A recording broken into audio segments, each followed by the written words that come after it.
샬롬, 사랑하는 성도 여러분, 참 좋으신 우리 하나님께서 저와 여러분을 오늘 새벽 예배로 불러주셨습니다.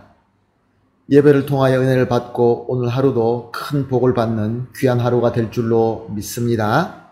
감사하는 마음, 겸손한 마음으로 기도하면서 오늘 새벽 예배를 시작하겠습니다. 기도하겠습니다. 사랑과 은혜가 풍성하시고 존귀하시고 참 좋으신 하나님 감사합니다. 지난밤도 주님께서 함께하여 주시어서 편하게 쉬게 하시고 또 이렇게 믿음으로 주님 앞에 엎드리게 하시니 감사합니다. 오늘도 주님 우리와 전인격적으로 만나 주시옵소서. 말씀하여 주시옵소서. 우리를 어루만져 주시옵소서. 치유하여 주시고 위로하여 주시고 능력 주시옵소서. 특별히 하나님 아버지 몸이 아프시고 또 여러 가지로 연약함으로 힘들어하시는 성도님들이 계십니다. 병원에 계시고 또 여러 가지 치료를 받고 약을 드시는 분도 계십니다. 마음의 상처가 있어서 괴로워하시는 분들도 있는 줄로 압니다. 주님, 어떤 어려움과 어떤 고통과 어떤 힘든 가운데 있다 할지라도 우리 주님께서 함께하여 주시어서 주님께서 위로하시고 주님께서 치유하시고 주님께서 회복시켜 주심으로 말미암아 모든 성도님들이 우리 주님 안에서 은혜 받고 함께 성장하며 예수님을 닮아가고 주님께서 맡겨주신 이 귀한 사명을 잘 이룰 수 있도록 축복하여 주시옵소서. 오늘도 이 새벽 예배를 주님께서 주장하여 주시옵시고 오직 하나님만 영광 받아 주시옵소서. 감사하며 예수님의 이름으로 기도합니다. 아멘. 할렐루야. 우리 다 같이 찬송하시겠습니다. 425장입니다. 주님의 뜻을 이루소서. 425장 함께 찬송합니다.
아멘. 할렐루야. 감사합니다. 하나님 말씀 봅니다. 오늘 함께 보실 말씀은 요한복음 18장 28절에서 32절까지입니다. 요한복음 18장 28절에서 32절 말씀 함께 보십니다. 그들이 예수를 가야바에게서 관정으로 끌고 가니 새벽이라. 그들은 더럽힘을 받지 아니하고 유월절 잔치를 먹고자 하여 관정에 들어가지 아니하더라. 그러므로 빌라도가 밖으로 나아가서 그들에게 말하되 너희가 무슨 일로 이 사람을 고발하느냐? 대답하여 이르되 이 사람이 행악자가 아니었더라면 우리가 당신에게 넘기지 아니하였겠나이다. 빌라도가 이르되 너희는 그를 데려다가 너희 법대로 재판하라. 유대인들이 이르되 우리에게는 사람을 죽이는 권한이 없나이다 하니 이는 예수께서 자기가 어떠한 죽음을 죽을 것을 가리켜 하신 말씀을 응하게 하려 함이러라. 아멘. 대제사장들과 또 당시 종교 지도자들은 자기 마음대로 사람들 몰래 밤과 새벽인 시간에 예수님을 불의하게 잡아 들여와서 종교 재판을 시작합니다. 당시에 유대 종교의 최고의 권력자인 안나스봇부터 또한 당시 대제사장이었던 가야바와 또 유대 공회원들이 다 모여서 예수님을 신문합니다. 그를 때리기도 하고 그에게 욕을 하기도 하고 거짓 증언을 세워서 예수님을 정죄할 증거를 만들고자 했지만 실패하고 맙니다. 그때 예수님께서 말씀하십니다. 마가복음 14장 62절 말씀입니다. 내가 그니라 인자가 권능자의 우편에 앉은 것과 하늘 구름을 타고 오시는 것을 너희가 보리라. 무슨 말씀입니까? 예수님께서는 자신이 하나님께서 보내신 그리스도다라고 밝히고 계시는 것입니다. 그러나 법을 잘 알고 있는 저들은 이 예수님의 증언만으로 예수님을 신성 모독의 죄로 정죄할 수 없다는 것을 알았습니다. 그래서 당시 대제사장인 가야바는 자기 옷을 찢습니다. 원래 대제사장이란 백성들에게 신뢰와 존경의 대상이었습니다. 그러므로 대제사장의 옷을 찢는다는 것은 백성들에게 큰 확인을 주는 행동이 되었습니다. 즉 당시 예수님의 증언은 참으로 하나님을 모욕하는 말이다 라는 것을 백성들에게 확인시키자 했던 행동이었던 것입니다. 그러나 거기 모인 사람들, 거기에 함께 있던 산헤드린의 회원들도 예수님이 신성 모독의 죄를 지었다는 것에 대해서 다 동의하지 않았습니다. 대제사장이 자기의 옷을 찢으면서 그렇게 강조를 했지만 사람들이 그를 믿지 않았던 것입니다. 그러므로 이 가야바가 보통 때 어떤 사람이었다는 것을 우리가 간접적으로 알 수 있습니다. 만약에 사람들이 이 대제사장을 믿었다고 한다면 예수님의 말이 분명히 하나님을 모욕하는 죄다라고 동의했을 것입니다. 만약에 그렇게 되었다고 한다면 예수님은 종교법으로 판결을 받고 또 종교법대로 돌로 쳐 죽임을 당했을 것입니다. 이렇게 예수님의 재판은, 종교 재판은 지연되고 맙니다. 이제 동이 트게 되면 예루살렘의 모든 사람이 깨어나게 될 것이고 이 사건에 대해서 모든 사람들이 알게 될 것입니다. 그렇게 되면 예수님을 지지하는 사람들은 대제사장에게 왜 예수님을 죄인처럼 묶어서 재판을 하고 있는지를 물을 것이고 또 저들은 자기들이 밤새도록 한 일에 대하여 그것이 정당하다는 것을 증명해야 될 것입니다. 그러므로 저들은 시간이 가면 갈수록 더 위험해지고 있었던 것입니다. 그래서 저들은 아직도 새벽이었지만 급히 예수님을 끌어서 로마 총독인 빌라도 관정으로 가게 됩니다.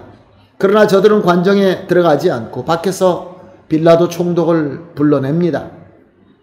오늘 본문 말씀은 당시 유월절을 지나고 있기 때문에 무교절이 시작되었기 때문에 저들은 할례 받지 않는 이방인의 집에 들어가지 않으려고 했던 것입니다. 왜냐하면 유대 법으로 금지되어 있었기 때문에 그렇습니다. 참 아이러니하지 않습니까? 저들은 온갖 불의와 악독한 죄를 저지르면서 예수님을 죽이려고 하고 있었는데 종교법만은 어떻게 엄격하게 지키려고 하고 있었던 것입니다. 빌라도는 유대인 종교자들에게 너희는 그를 데려가다가 너희 법대로 재판하라 라고 얘기합니다. 즉 너희에게 종교법으로 할 수 있는 권위가 있지 않느냐, 너희 법대로 하라. 그러자 대제사장의 무리들은 우리에게는 사람을 죽이는 권한이 없나이다 라고 대답했습니다.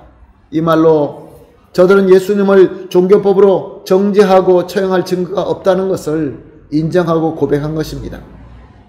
저들이 원하는 대로 종교법으로 처형할 수 없으니까 이제 작전을 바꾸어서 당시 사법 제도인 로마법으로 예수님을 처형하고자 했던 것입니다. 즉 하나님을 모욕하는 죄로 안 되니까 이번에는 로마에게 반란한다라는 죄로 로마 법정에다 고소하게 된 것입니다. 사랑하는 성도 여러분, 정말로 놀랍습니다. 마치 이 약한 무리의 꾀로 모든 것이 흘러가는 것 같았지만 모든 것이 다 하나님의 섭리 안에서 이루어지고 있었다는 것입니다. 오늘 32절 말씀을 봅니다. 이는 예수께서 자기가 어떠한 죽음으로 죽을 것을 가리켜 하신 말씀을 응하게 하려 함이러라. 예수님은 항상 자기의 죽음에 대해서 예언하셨습니다. 예수님은 십자가에 죽을 것이라고 예언하셨습니다. 돌에 맞아서 죽을 것이라고 말씀하지 아니하셨습니다. 그런데 우리 한번 생각해 봅시다. 십자가의 형은 당시 로마법으로 가장 최고의 형벌이었습니다. 그렇다고 한다면 예수님이 십자가에 죽는다는 것은 그 십자가에 죽을 만큼 로마법에 의하여 아주 나쁜 죄를 지어야만 했습니다. 그러니 불가능한 거 아닙니까?